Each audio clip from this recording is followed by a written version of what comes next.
చేస్తున్నాను బాబు. ఇదే కదా అంటే మనకి ఇంకొక ఆప్షన్ ఉంది, పెట్టారా? స్టార్ట్ చేసినట్టు పెట్టారా?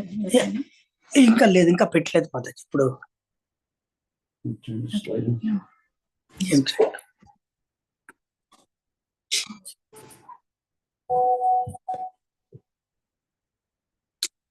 ఏమిది?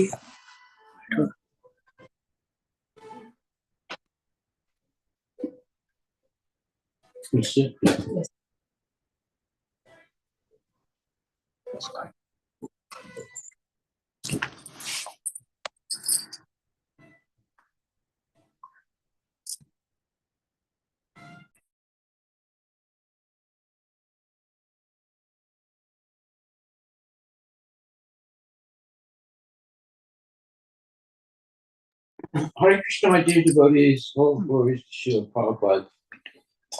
I think we're on chapter 7, verse number 2, or verse number 3.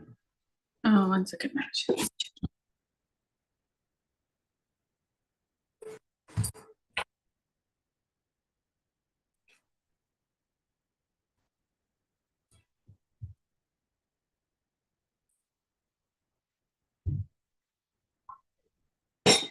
Didn't anyone say anything?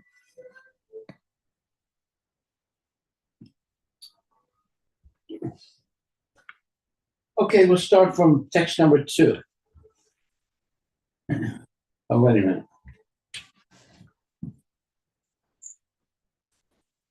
Which one? Yes, one second. Yeah, we can start from 2, Maharaj. Hare Krishna, my dear devotees. Tonight we're hearing from the Bhagavad Gita as it is by His divine grace, A.C. Bhaktivedanta Swami Prabhupada, and chapter 7, text number 2. Jnanam Tiham Savijnanam Idam Bhakshyami Asesataha Yasyadva Nehapuyo Nyaj Yata Vyam Abhisisate. I shall now declare unto you in full this knowledge, both phenomenal and numinous. This being known, nothing further shall remain for you to know. So the word numinous means what you don't see, but it actually exists. In other words, subtle things. So, in other words, what he's saying here is he's going to explain everything phenomenal that you can actually see and measure and so forth. And also everything that's numinous, what you don't see, but you can also understand its existence. Purport by His divine grace, A.C. Bhaktivedanta Swami Prabhupada. Complete knowledge includes knowledge of the phenomenal world, the spirits behind it, and the source of both of them. In other words, the spirit behind the phenomenal world and the source of both of them, that's the Supreme Personality of Godhead. This is transcendental knowledge. The Lord wants to explain the above-mentioned system of knowledge because Arjuna is Krishna's confidential devotee and friend. In the beginning of the 4th chapter, this explanation was given by the Lord. And it is again confirmed here. Complete knowledge can be achieved only by the devotee of the Lord in disciplic succession, directly from the Lord. Therefore, one should be intelligent enough to know the source of all knowledge, who is the cause of all causes. That means Krishna. And the only object for meditation in all types of yoga practice. That's also Krishna. When the cause of all causes, meaning Krishna, becomes known, then everything knowable becomes known, because you'll get all knowledge from Krishna. There's nothing beyond the knowledge that Krishna gives.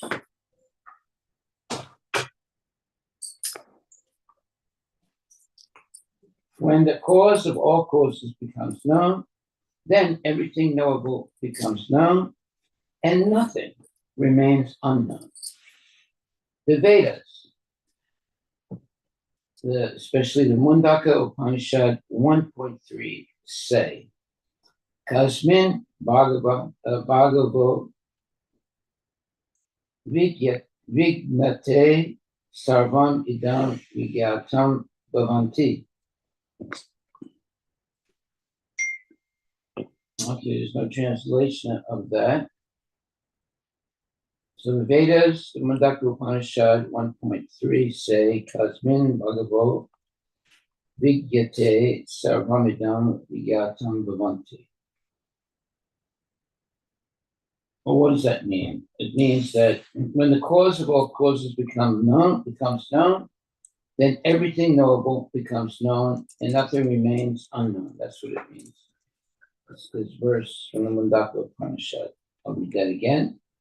Kasmin Bhagavo Vigyate Sarvamidam Vignatam Bhavanti.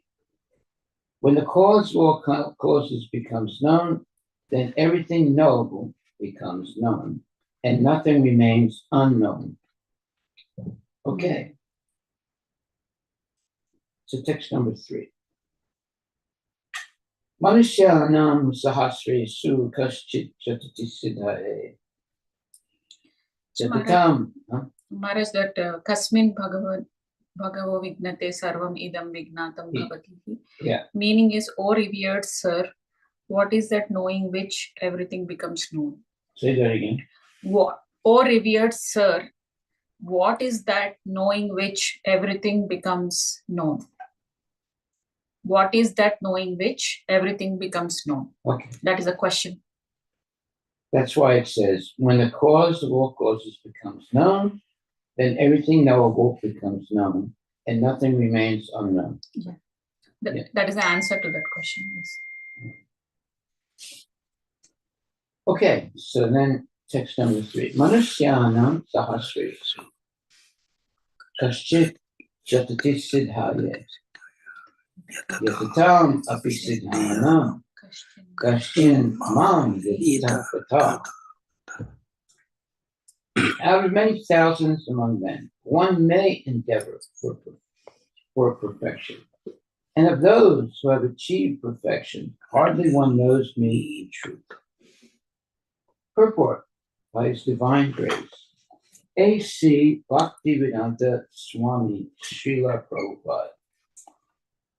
There are various grades of men, and out of many thousands, one may be sufficiently interested in transcendental realization to try to know what is the self, what is the body, and what is the absolute truth.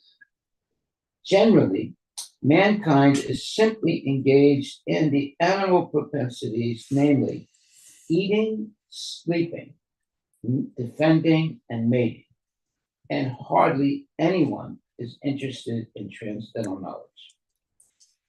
That's a fact. The first six chapters of the Gita are meant for those who are interested in transcendental knowledge, in understanding the self, the super self, and the process of realization by Jnana Yoga, and discrimination of the self from matter. However, Krishna can be known only by persons who are in Krishna consciousness. Other transcendentalists may achieve impersonal Brahman realization. For this is easier. For this is easier than understanding Krishna. Krishna is the Supreme Person, but at the same time, he is beyond the knowledge of Brahman and Paramatma. The yogis and jnanis are confused in their attempts to understand Krishna. Although the greatest of the impersonalists, Sripada Sankaracharya, has admitted in his Gita commentary that Krishna is the Supreme Personality of Godhead. His followers do not accept Krishna as such. That just shows how ignorant his followers are. For it is very difficult to know Krishna, even though one has transcendental realization of the impersonal Brahman. Krishna is the Supreme Personality of God, the cause of all causes, the primeval Lord Govinda. Ishvara Parama Krishna Satchitananda Vigraha Anadiraji Govinda Sarva Karana Karana. It is very difficult for the non-devotees to know him, although non-devotees declare that the path of bhakti or devotional service is very easy. They cannot, however, practice it. If the path of bhakti is so easy, as the non-devotee class of men proclaim, then why do they take up the difficult path? Actually, the path of bhakti is not easy. The so-called path of bhakti practiced by unauthorized persons without knowledge of bhakti may be easy, but when it is practiced factually, according to the rules and regulations, the speculative scholars and the philosophers fall away from the path. Srila Rupa Goswami writes in his Bhakti Rasamrita Sindhu 1.2.101, Shruti Smriti Puranadi Pancharatra Vidindvina Aikantiki Harir Bhaktir Utpataya Kalpate. Devotional service to the Lord that ignores the authorized Vedic literatures like the Upanishads, Puranas, and Narada Pancharatra is simply an unnecessary disturbance in society. It is not possible for the Brahman realized impersonalist or the Paramatma realized yogi to understand Krishna, the Supreme Personality of Godhead, as the son of Mother Yasoda, or the charioteer of Arjuna. Yes, I mean, how can you understand that? That Krishna is the son of Mother Yasoda, Krishna is the Supreme Personality of Godhead. How can he be the son of Mother Yasoda? Mm-hmm. But yet, the devotees understand that.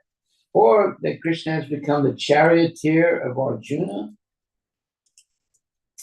Even the great demigods are sometimes confused about Krishna. Muyanti yat suraya. Mam tu vedana kasyana. No one knows me as I am, the Lord says. And if one does know him, then sa mahatma sudurlabha. Such a great soul is very rare.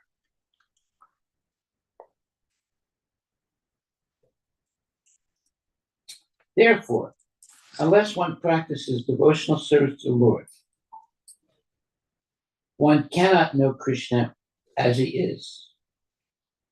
In other words, tatvata, as he is, even though one is a great scholar or philosopher.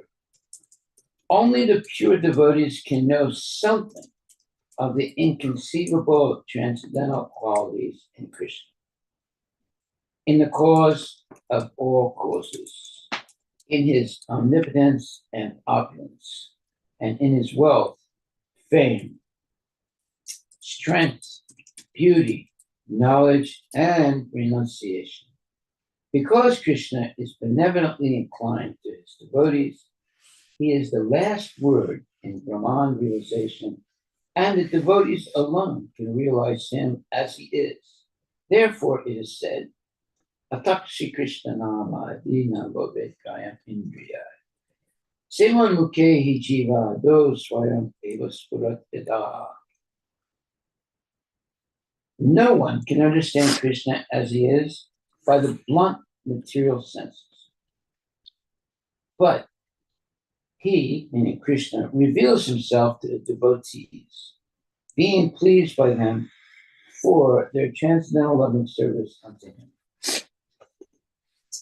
This is a quote from the Bhakti Rasamrita Sindhu 1.2.234.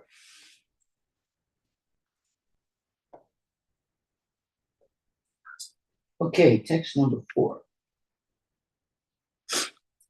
Bhumir aho apo nalo vayu kammano budirevacha ahankara ityame vina bhaktirasada.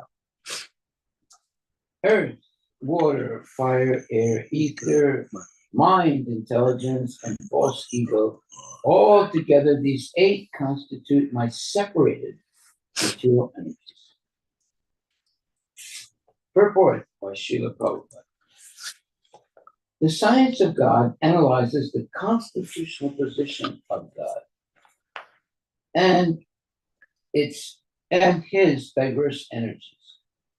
Material nature is called Prakriti, or the energy of the Lord in his different Purusha incarnations or expansions, as described in the Satvata Tantra.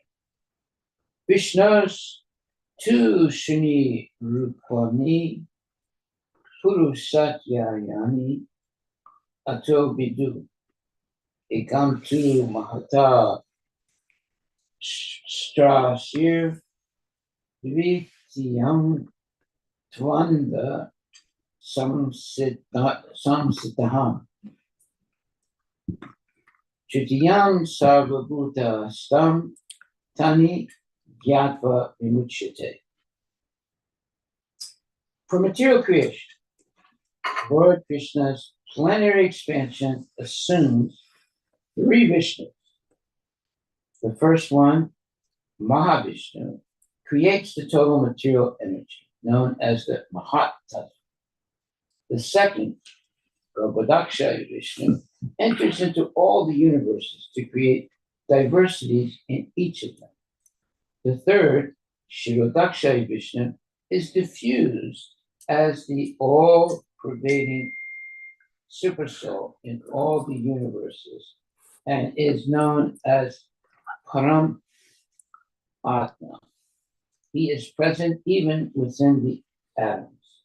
Anyone who knows these 3 Vishnus can be liberated from material entanglement.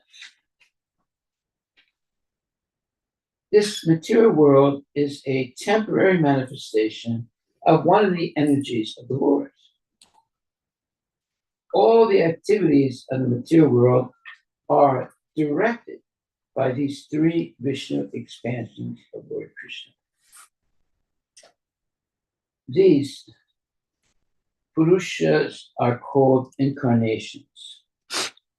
Generally, one who does not know the science of God, meaning Krishna, assumes that this material world is for the enjoyment of the living entities, and that the living entities are the Purushas, the causes, controllers, and enjoyers of the material energy. According to Bhagavad Gita, this atheistic conclusion is false.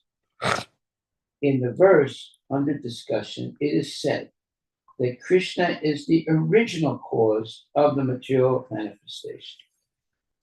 Srimad Bhagavatam also confirms this.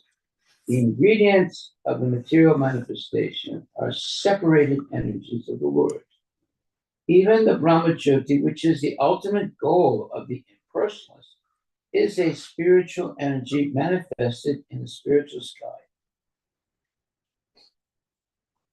There are no spiritual diversities in the Brahmajyoti as there are in the Vaikuntha lokas. And the impersonalists accept this Brahmajyoti as the ultimate eternal goal. The Paramatma manifestation, that's incorrect. The Brahmajyoti is not the Make ultimate clear. eternal goal. నేను ఇప్పుడు The Paramatma manifestation is also a temporary, all-pervasive aspect of the Sirodakshaya Vishnu. Tax The Paramatma manifestation is not eternal in the deposit చేశాను spiritual కదా world. నేను Therefore, ఏం the చేశాను కదా? factual, absolute truth is the Supreme Personality of Godhead లేదు, Krishna. నేను చేసేసాను దినాలు ఎలా He నేను is the చేసేసాను complete energetic person, ఒక నిమిషం and he possesses ఒక నిమిషం. నేను different మహారాజ్ separated దగ్గర ఉన్న and సర్వీస్ కి internal energies. నేనైతే మొబైల్ ఇస్తాను In the material ఒక నిమిషం. energy, the principal manifestations are 8, as above mentioned. Out of these, the first 5 manifestations, namely earth, water, fire, air, and sky, are called the 5 gigantic creations or the gross creations, within which the 5 sense objects are included. They are the manifestations of physical sound, touch, form, taste, and smell. Material science comprises these 10 items and nothing more. But the other 3 items, namely mind, intelligence, and false ego, are neglected by the materialists. Philosophers who deal with mental activities are also not perfect in knowledge because they do not know the ultimate source, Krishna. The false ego, I am and is mine, which constitutes the basic principle of material existence, includes 10 sense organs for material activities. Intelligence refers to the total material creation called the Mahat Tattva. Therefore, from the 8 separated energies of the Lord are manifest the 24 elements of the material world, which are the subject matter of Sankhya atheistic philosophy. See, there's atheistic Sankhya and there's theistic Sankhya. Theistic. They are originally offshoots from Krishna's energies and are separated from him. But atheistic Sankhya philosophers, with the point fund of knowledge, do not know Krishna as the cause of all causes. The subject matter for discussion in the Sankhya philosophy is only the manifestation of the external energy of Krishna, as it is described in the Bhagavad Gita.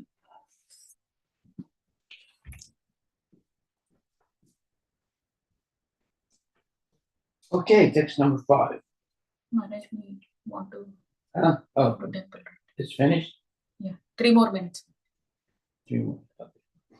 Maharaj, I have one question here. Yeah. In the previous paragraph, it says the Paramatma manifestation is also all-pervasive aspect of Kshirodaksa Vishnu. The Paramatma manifestation is not eternal in the spiritual world. Yes. So Paramatma manifestation is not eternal, Maharaj? In the spiritual world,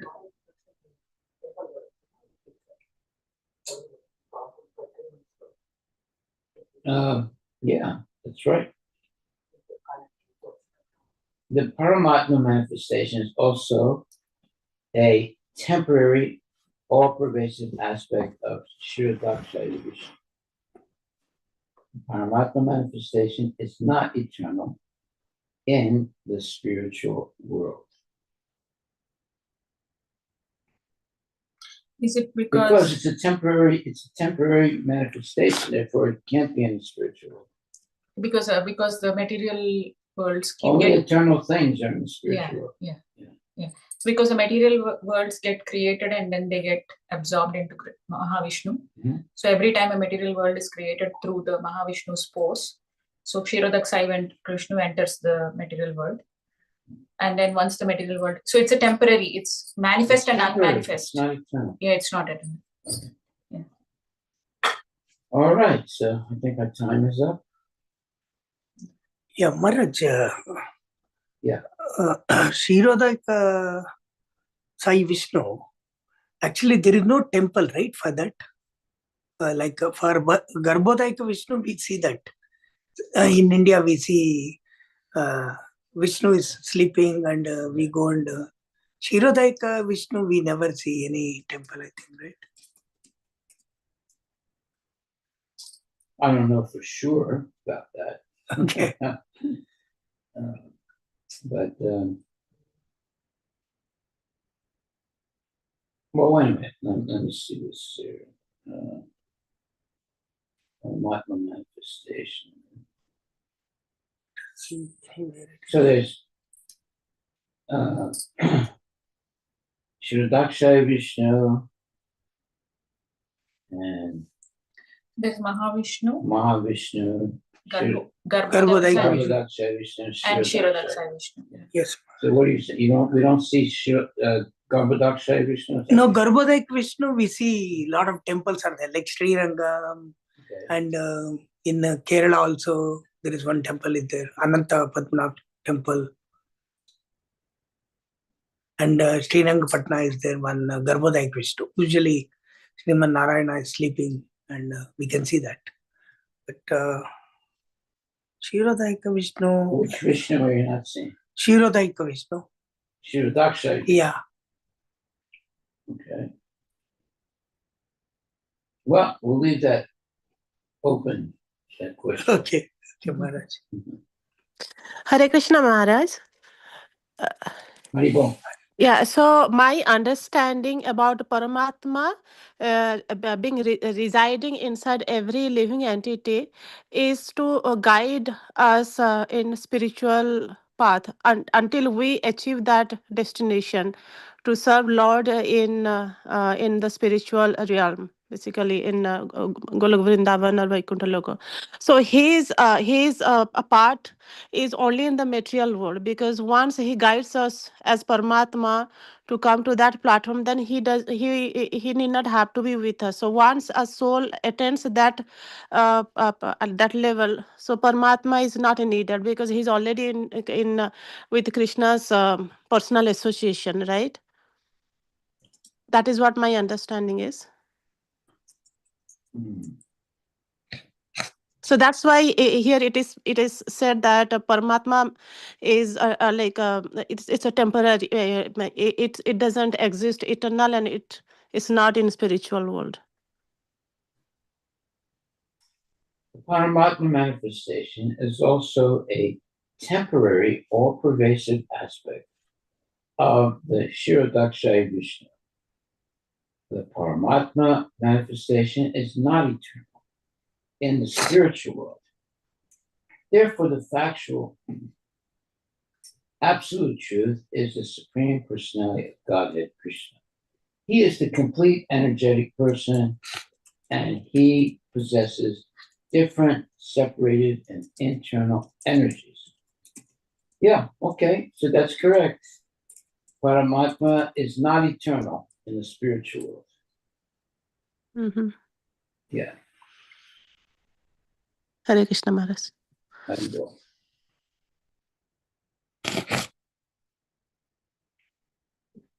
So It's Maharaj, only Krishna who is the eternal Supreme Personality of Godhead. so I asked this question to the chat GPT Maharaj. It says, according to vedabase.io, the phrase means that Paramatma manifestation, which is the localized aspect of the Supreme Lord residing within the hearts of all living beings, is a temporary feature within the material creation. This aspect of the Lord is represented as Kshirodaka Sai Vishnu, who enters each universe and maintains it.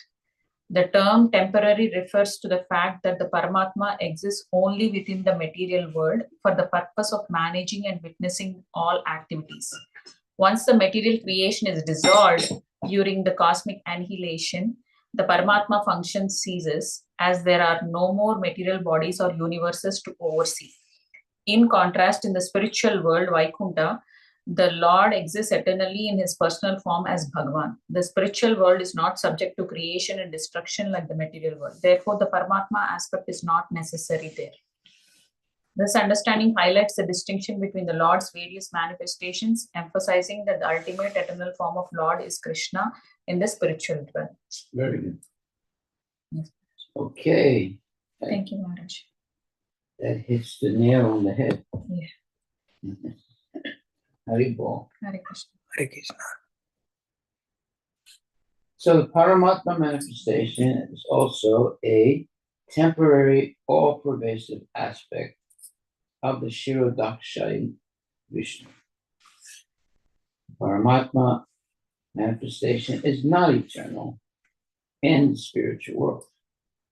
Therefore, the factual absolute truth is the Supreme Personality of Godhead Krishna. He is the complete energetic person, and he possesses different separated and internal energies. Okay. Mhm. Well, I think we'll stop right there. Thank you, Maharaj. Thank you, Maharaj. So I'm going to go to the temple now and chant Hare Krishna. Hare Krishna. Hare Krishna.